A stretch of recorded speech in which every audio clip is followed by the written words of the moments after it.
Gulbarga city में आज सुबह सुबह लोकायुक्त की टीम मेंबर ने सिटी के डीसी समेत कई सारे जगहों पर छापेमारी की गई। बताया जा रहा है कि सिटी के कई सारे गवर्नमेंट ऑफिस में रिश्वत को लेकर, आवाम के कामों को लेकर कंप्लेंट्स मिलने पर आज सुबह सुबह डिप्टी कमिश्नर ऑफिस, गुलबर्गा महानगर पालिका के ऑफिस, जिला पंचायत ऑफिस और रजिस्ट्री ऑफिस में अलग अलग मुकाम पे कुल 15 लोकायुक्त की टीम मेंबर्स ने छापेमारी करके डॉक्यूमेंट्स की जांच कर रहे हैं और ऑफिशियल से मजीद पूछताछ चल रही है कि इस लोकायुक्त की रेट पूरी तफसील रिपोर्ट हम आपको बाद में बताएंगे। आइए देखते हैं गुलबर्गा न्यूज की रिपोर्ट।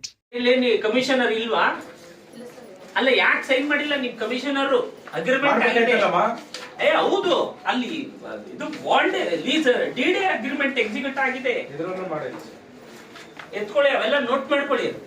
ಯಾವ್ಯಾವ್ದ್ರಲ್ಲಿ ಅವರು ಲೀಸ್ ಇದರಲ್ಲಿ ಕಮಿಷನರ್ಗಳು ಸೈನ್ ಮಾಡಿಲ್ಲ ಅಂತ ಕನ್ಸರ್ನ್ ಕೇಸ್ ವರ್ಕರ್ ಯಾರು, ಇವ್ರು ತಗೊಂಡೋಗಿ ಕಮಿಷನರ್ ಹತ್ರ ಸಿಗ್ನೇಚರ್ ಮಾಡಿಸ್ಕೋಬೇಕು ಅಲ್ವಾ? 2012ರಿಂದ commissioner not signed this lease agreement ಅಂದ್ರೆ ಅವನು ನಿಮ್ ಅಗ್ರಿಮೆಂಟ್ ಕಂಪ್ಲೀಟ್ ಆಗಿಲ್ಲ, ಅನ್ಅಥರೈಸ್ಡ್ ಆಗಿ ಆತ ಇದನ್ನ ಶಾಪ್ ನಡೆಸ್ತಾ ಇದ್ದಾನೆ ಅಲ್ವಾ?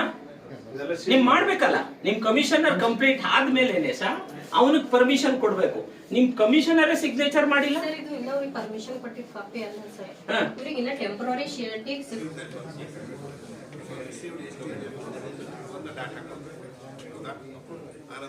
ಹಿಯರಿಂಗ್ ಆಗಿ ಡಿಸ್ಪೋಸ್ ಆಗ್ತದೆ.